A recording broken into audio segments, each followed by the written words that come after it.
मैं आपको हिंदी भाषा में पाठ 15 अविकारी शब्द समझाने जा रही हूँ।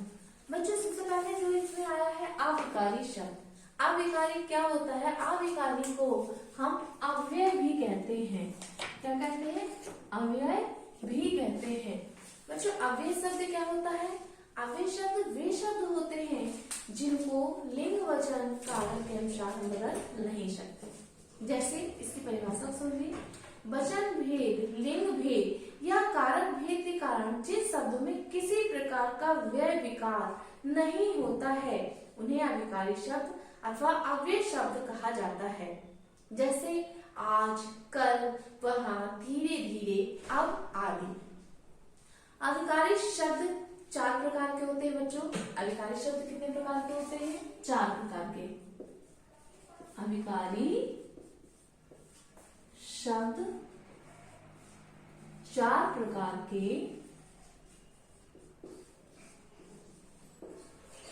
होते हैं।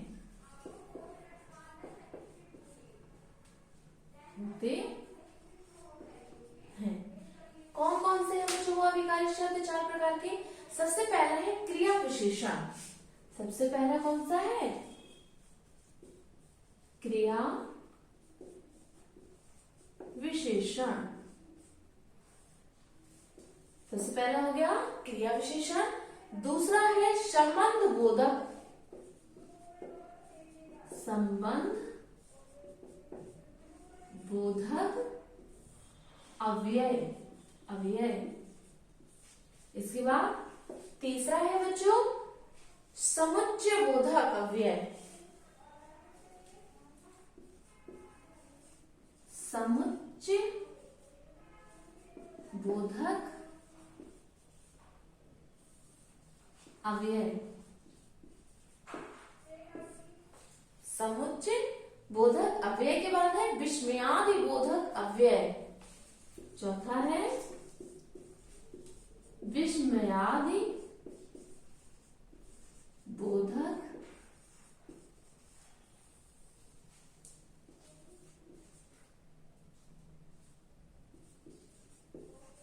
विस्मयादि बोधक अव्यय। तो अव्यय बच्चों कितने प्रकार के हुए? 4 प्रकार के। पहला क्रिया विशेषण, दूसरा संबंध बोधक अव्यय, तीसरा समुच्चय बोधक अव्यय, चौथा विस्मयादि बोधक अव्यय। अब जो इनके बारे में हम पढ़ेंगे। सबसे पहले है क्रिया विशेषण। क्रिया विशेषण क्या है?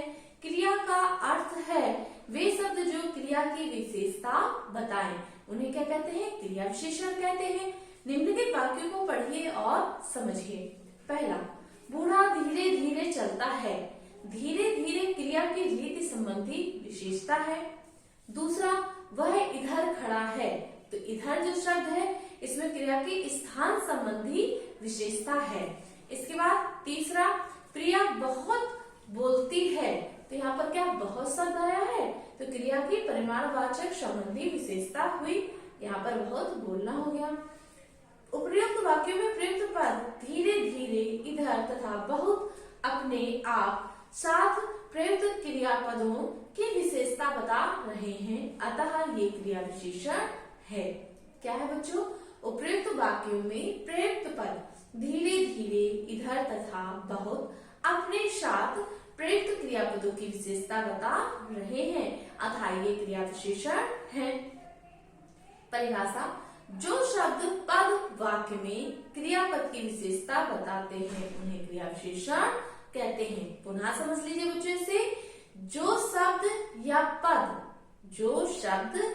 पद वाक्य में प्रयुक्त क्रियापद की विशेषता बताते हैं उन्हें क्रिया विशेषण कहते हैं। इसके बाद है क्रिया विशेषण के कार्य। तो क्रिया विशेषण के निम्नलिखित कार्य हैं।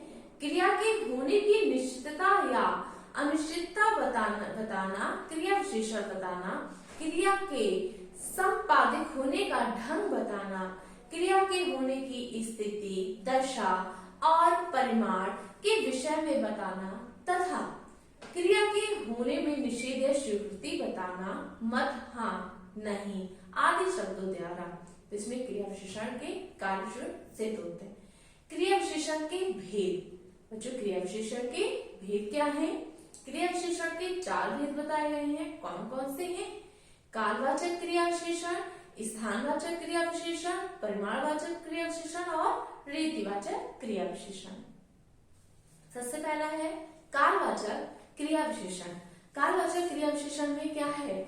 वे शब्द जो क्रिया के होने का समय बताते हैं, वे शब्द जो क्रिया के होने का समय बताते हैं, उन्हें कालवाचक क्रिया विशेषण कहते हैं। जैसे परीक्षा के समय परीक्षार्थी रात भर पढ़ते रहे, तुम अब जा सकते हो। तो उपयुक्त वाक्यों में रात भर तथा अब क्रिया के समय संबंधी विशेषता को व्यक्त कर रहे हैं, अतः ये कालवाचक क्रिया विशेषण है। कुछ प्रमुख कालवाचक क्रिया विशेषण जब, तब, अब, कल, सवेरे, शाम, बार बार, साल भर, कई बार, समर्थ, प्रतिदिन आदि। इसके बाद बच्चों स्थानवाचक क्रिया विशेषण। इसमें क्या है? जो शब्द क्रिया के होने का बोध कराते हैं उन्हें स्थानवाचक क्रिया विशेषण कहते हैं। जैसे पिताजी भीतर बैठे हैं। नेक्स्ट, बच्चे बाहर खेल रहे हैं, पक्षी इधर उधर उड़ रहे हैं।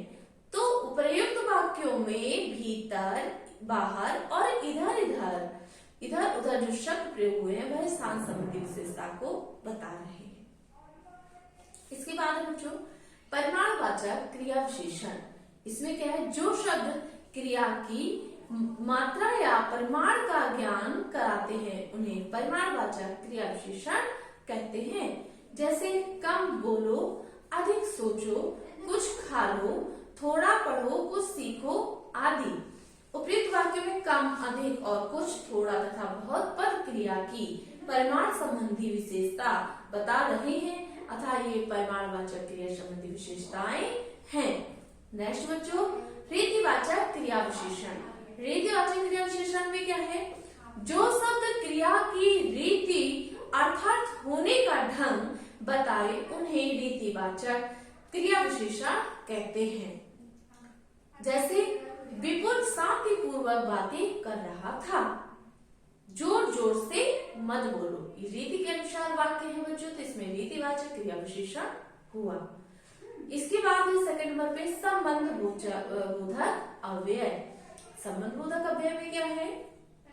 इसकी परिभाषा पहले समझ लीजिए। जो अभिकारी शब्द संज्ञा या सर्वनाम शब्दों के साथ आकर उनका संबंध बाकी के दूसरे शब्दों से बताते हैं उन्हें संबंध बोधक अव्यय कहते हैं। उदाहरण देखिए, बच्चा आकाश की ओर देख रहा है, वह राहुल के साथ बाजार गया। इन वाक्यों में की ओर के साथ पद संज्ञा या सर्वनाम के साथ आकर उनका संबंध वाक्यों के अन्य शब्दों के साथ बता रहे हैं, इसलिए ये संबंध बोधक अव्यय है। इसके बाद संबंध बोधक अव्यय के भेद। तो इसके भेद क्या है बच्चों? रूप रचना के आधार पर संबंध बोधक। इस दृष्टि से संबंध बोधक दो प्रकार के होते हैं।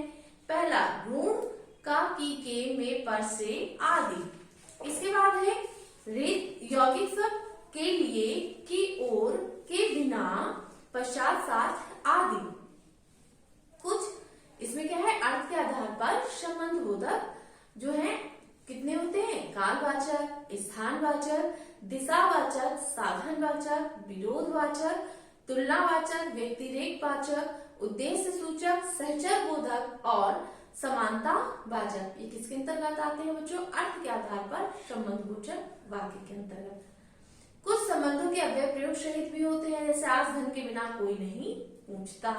हमें निर्धन और असहाय लोगों की ओर भी देखना चाहिए। तो ये किसके अंतर्गत आते? अव्यय जो कुछ अन्य संबंध बोधक अव्यय है उनके अंतर्गत ये वाक्य आते हैं। इसके बाद बच्चों क्रिया विशेषण और संबंध बोधक अव्यय में अंतर। इसमें क्या है? ऐसे अनेक शब्द जो जिनका संबंध और क्रिया विशेषण दोनों रूपों में प्रयोग होता है उन्हें उनका प्रयोग संज्ञा या सर्वनाम क्रिया के साथ किया जाता है, तब ये संबंध बोधक कहलाते हैं। और जब ये क्रिया की विशेषता प्रकट करते हैं तो क्रियाबोधक कहलाते हैं। क्रिया विशेषण और संबंधबोधक अव्यय, तो वे भीतर बैठे हैं और वे कमरे के भीतर हैं। इसके बाद बच्चों समुच्चय बोधक अव्यय, दो शब्दों, वाक्यों या वाक्यों को परस्पर जोड़ने वाले क्रिया शब्दों को समुच्चय बोधक या योजक कहते हैं। जैसे कमल और विमल मित्र हैं और दो शब्दों को जोड़ रहा है। तुम जाओ या नहीं, यहाँ दो शब्दों को जोड़ा जा रहा है। इसके बाद बच्चों समुच्चय बोधक अव्यय के भेद। समुच्चय बोधक अव्यय के भेद हैं, दो हैं, समानाधिकरण और व्यधिकरण। समानाधिकरण समुच्चय बोधक में क्या है, जो शब्द समान घटकों, वाक्यों या परस्पर मिलाते हैं उन्हें समानाधिकरण समुच्चय बोधक अव्यय कहते हैं।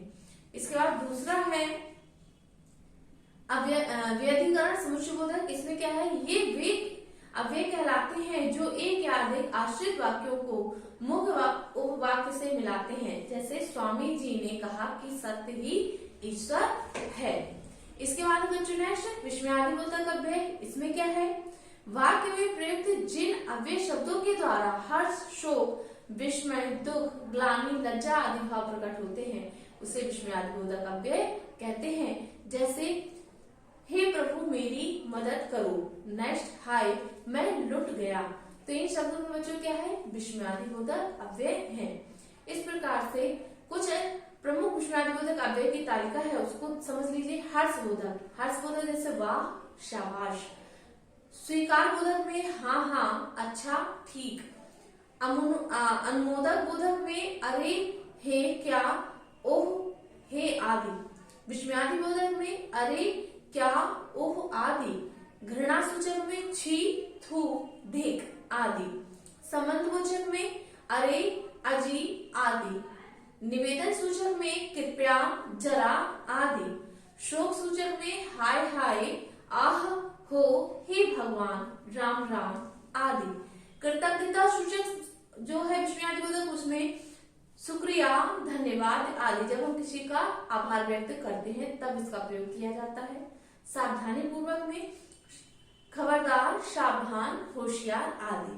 तो बच्चों इस प्रकार से आपका जो ये चैप्टर है अभिकारी शब्द ये पूर्ण होता है। आशा करती हूँ आपको ये चैप्टर समझ में आ गया होगा। बच्चों आज के लिए इतना काफी है। आपका दिन मंगलमय हो।